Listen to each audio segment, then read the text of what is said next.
Good evening, welcome back. The cost of the devastating floods that hit Kwa-Zulu-Natal is now estimated to be around 1.1 billion rand. Premier Willies Mchunu addressed the media earlier today in Durban. Over 1,400 people have been displaced by the rising waters. For more on this story, we speak to the Kwa-Zulu-Natal for MEC for Cooperative Governance and Traditional Affairs, Nomusa Dube-Ncube. MEC, good evening to you. Thank you very much indeed for your time. Just that amount, 1.1 billion rand, shows you exactly how bad the damage caused by this flood was. Yes, good evening, Stephen. Good evening to the listeners and the viewers at home. Indeed, we did have a press conference today just to update the nation and the communities and the government that to date, the estimated cost, which is not complete yet, the assessment that has been continuing, is estimating to 1.1 billion related damage to the infrastructure. That is including Ugu District Municipality, eThekwini Municipality, as well as King District Municipality that experienced heavy rains from Monday last week. Are you able to help people with shelter? Are you able to actually provide shelter for them on a sort of longer-term basis? I know last week there were various sort of short-term accommodations, but are you able to help people in the slightly longer term?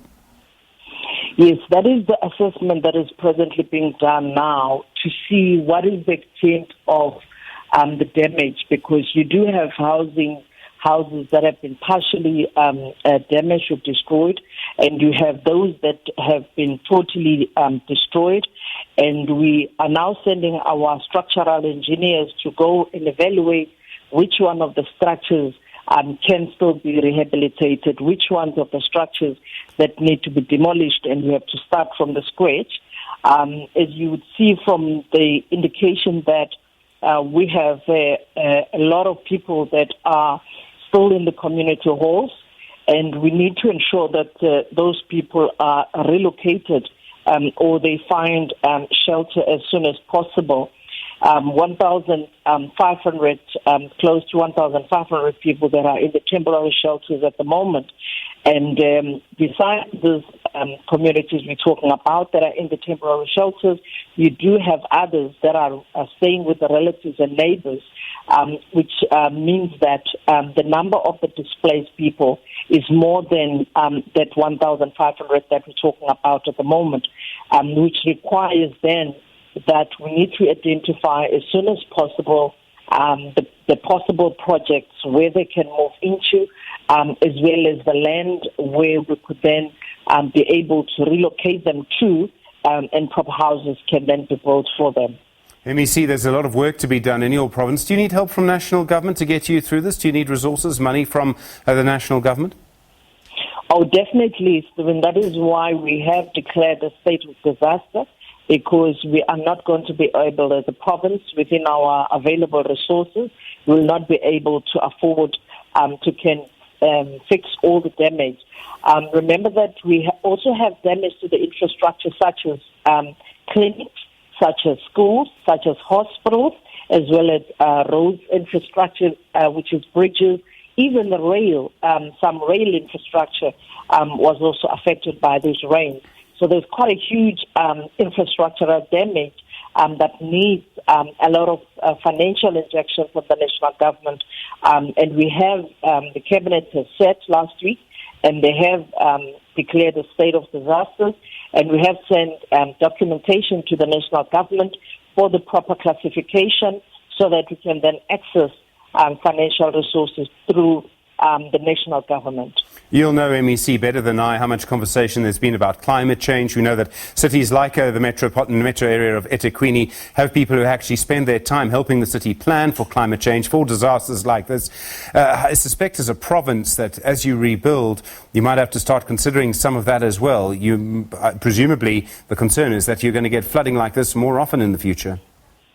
Oh, definitely, Stephen. We already have documents, discussions that we've been having from last 2 years already, because we knew that as we had just suffered a very prolonged time of drought, what will then be expected to come will be a lot of water and a lot of rain.